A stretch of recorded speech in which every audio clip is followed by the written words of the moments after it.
Subscribe to our channel by clicking the subscribe button.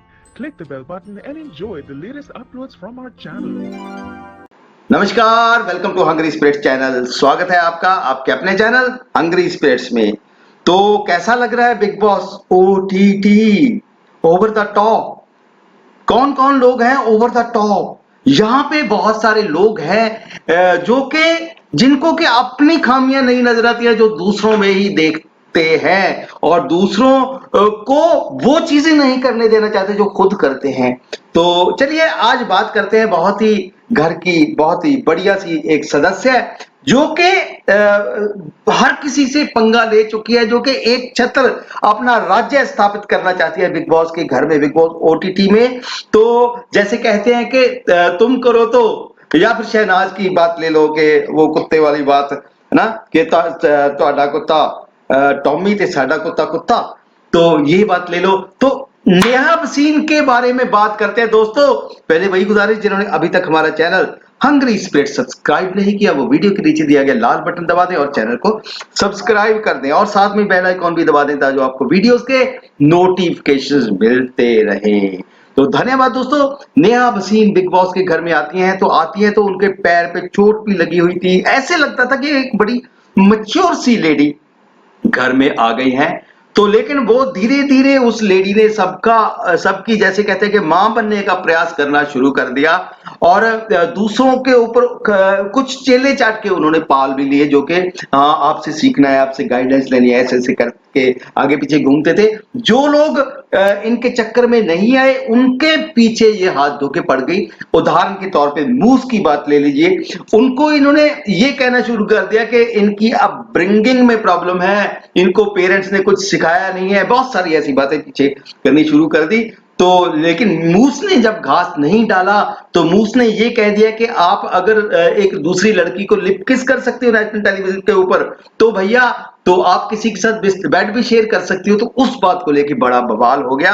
तो बहुत ज्यादा ये तो करण जौहर ने आके सारी चीजें बदल दी है, एकदम से पूरे घर का रुख चेंज कर दिया। जब मूस और निशांत को सेव कर दिया कि पब्लिक ने सेव किया तो उन्होंने कहा कि बाप रे बाप।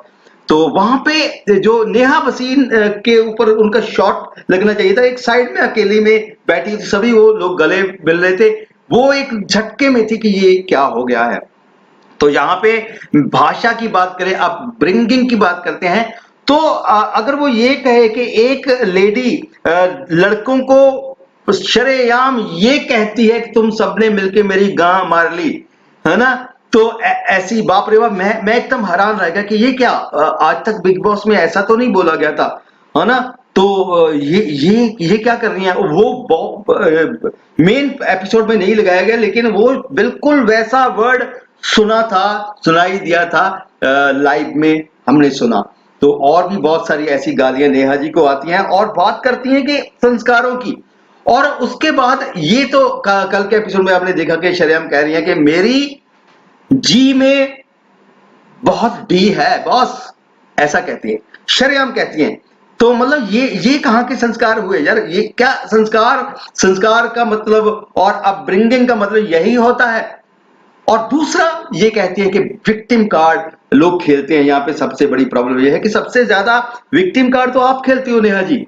नेहा भसीन खुद की मर्जी से सबके ऊपर बातचीत करके किसी के भी पीछे पड़ जाती है। जब सामने वाला अटैक करता है फिर वो बिस्तर में जाके रोने लगती हैं, है ना। अब अभी मुझे नहीं सुनना, अभी मुझे नहीं सुनना है। लेकिन आप जब दूसरे को सुनाती हो तो क्या पूछती हो कि भैया तुम सुनने के मूड में हो क्या। रिधिमा पंडित ने इनको डिप्लोमेटिक बोल दिया था, तो ये तो भैया बवाल मचा दिया, भड़क गई। हालांकि उन्होंने कहा था कि ये क्योंकि मेरी तरह डिप्लोमेटिक है। डिप्लोमेटिक कैसे बोला, डिप्लोमेटिक कैसे बोला, जिशान के पीछे पड़ गई। अब जिशान भैया अपनी जो अपना कनेक्शन है उसके दिल में थोड़ा पानी डालता, वो तो सीधी सी बात है। उसके बाद बेचारे पास ऑप्शन नहीं थी, उनको आपके में डालना था वहां पे, क्योंकि वो चेला बना चुकी थी और अपना कनेक्शन वो उसको भी पूरा दबा के प्रेस करके रखती हैं।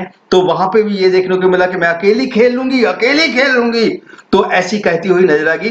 तो फाइनली आपको ये बता दें कि नेहा भसीन थोड़ी जो है फ्रस्ट्रेट हो चुकी है। अभी दोस्तों आगे आगे देखिए कि नेहा भसीन अगर इसी तरह से खेलती रही, प्रतीक एक व्यक्ति था जो कि नेहा भसीन के बिल्कुल ऑपोजिट था, उन्होंने क्या किया, प्रतीक को भी अपने कब्जे में ले लिया। ये इनकी स्ट्रेटजी ये है कि जो कमजोर लोग हैं उनके ऊपर एकदम से ये हावी होती है, जो जो कब्जे में आ गए वो ठीक है, तो जो कब्जे में नहीं है, जैसे मूस और निशांत की बात ले लो, वो कब्जे में नहीं आए थे तो भैया उनके खिलाफ हो गई।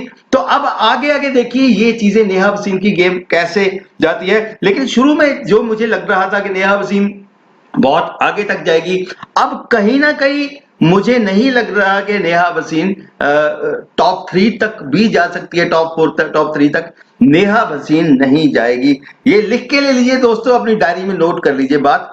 तो और देखते रहिए चैनल हंग्री स्पिरिट्स। धन्यवाद।